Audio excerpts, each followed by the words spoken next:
So we're going to spend a class hour, hour and a half on solving story problems.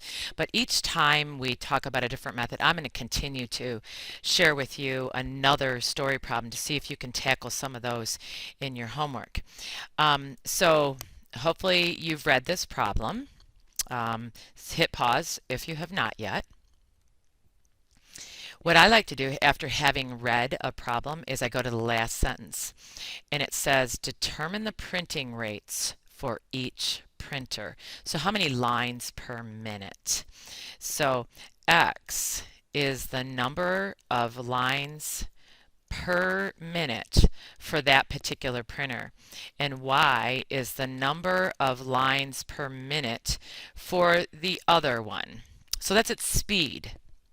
So, like our vehicle, if we take our vehicle 70 miles per hour down the highway for 3 hours, we know, we just know that means we've traveled 210 miles. But look at the units. If you take a speed in miles per hour and multiply it by time in hours, you'll get a distance in miles. So here it says we're going to print a distance of 7,500 lines if the time that the first printer prints is for 2 minutes. So X is its speed and 2 is its time. So again, 2 times X would be its speed times its time. The second one prints for 1 times Y, its speed, and they get a distance of 7,500 out of that.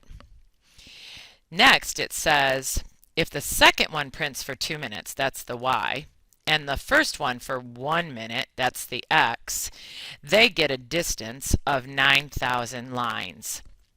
So let's go ahead and multiply one of these equations by a -2. I think I'm going to use this one. I'm going to multiply this equation by a -2. The reason I'm picking this one is this will make this a -2y, and when I put it under here, it'll be right under the second equation. So I'm going to rewrite the first equation. So 2x times a -2 is a -4x. 1y times a -2 is a -2y. And 7,500 times a -2 is a -15,000. When I add statements 2 and 3 together, I get a -3x here. The y's, 2y and -2y cancel, and 9,000 and a -15,000 is a -6,000. And when I divide by a -3, I get a positive answer, thank goodness. So the speed for X is 2,000 lines per minute. Next, I'd put that, I think I'll go into this equation because there's just a 1x. Now, actually, you know what? I'm changing my mind. I'm going to put it in here because I want to solve for y. So I'm going to come on over here, and into the first equation, I'm going to put 2 times x, which is 2,000. So 2 minutes times 2,000 lines per minute, plus y equals 7,500. This is 4,000. And when I subtract 4,000 from both sides, I hope I can stop doing that, or you can just kind of envision that I'm subtracting 4,000 here. I would get y's speed is 3,500 lines per minute. Again, I don't mean to be using the calculator so much, but it's just fastest for me to help you to see if I take, and actually in this case, let's not, 2 times x, which is 2,000. 2 times x, that'd be 4,000, plus 1 of y, which is 3,500. Does that equal the 7,500? It sure does. How about here, the second equation? X, which is 2,000, and there's only 1 times it, plus 2 times the 3,500, well, that's 7,000. So does 7,000 plus 2,000 equal 9,000?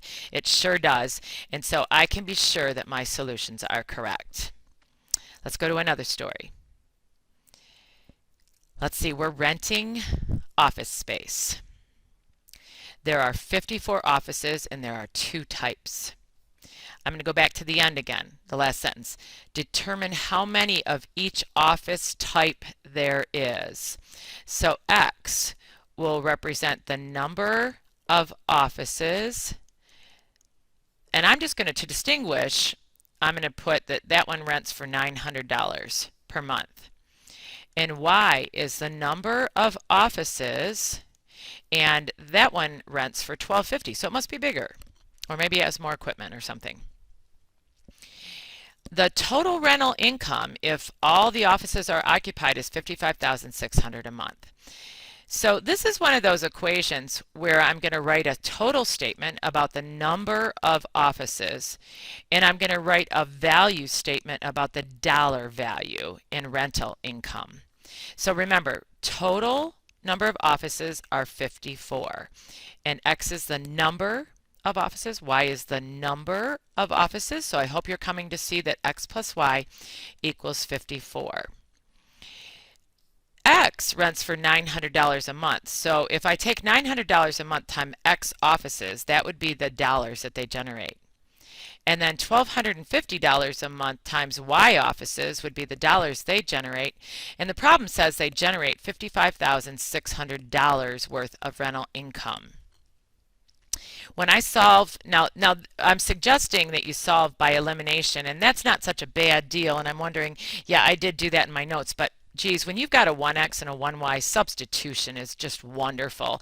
So saying that y equals 54 minus x and substituting in right here for y, 54 minus x, is excellent. But I'm trying to encourage or practice elimination right now. So I'm going to multiply this whole equation by 900, but I'm going to multiply it by a negative 900. So x will become a minus 900x, so that I will get rid of those. Y will become a minus 900y, and 900 times 54, I have a feeling I haven't done it this way, so I'm doing that real quick, is a negative 48,600. So when I add these to eliminate the x's, 1250 minus 900 is 350y. And 55,600 minus 48,000 is 7,000, it looks like. And so when I take 350 and divide it into 7,000, I bet I get 20 offices for Y. Now, remember, there are 54 in total, so I'm just going to go in my head. 54 minus 20 is 34. Just make sure that those add up to be 54. And then go ahead and just check the values. One runs for 900 bucks. So 900 bucks for X, that's times 34 of them, and $1,250 for Y, and there's 20 of those. And I want to be sure that that's the $55,600. Good enough. I'm going to let you work on matching these. You know, I'm trying to think. Like, look at this one. Just kind of look at the system. It looks like those you're going to be able to add, and when you do, you'll have 8y equals, and 7 and a negative 8 equals a negative 1. Oh, so number 1 is D. So it's trying to get you to see what you would do. Or maybe this one is use substitution and stuff in for x in this problem of 4y minus 5. So 5 times, oh, it looks like E is the answer because we've stuffed in the 4y minus 5 in for x into that statement. You go ahead and finish these out. We're going to move into now solving a system of equation in the next section by what's called determinants. So geez, we've graphically solved them, we've solved by substitution, and we've solved by elimination, and we've got one more method.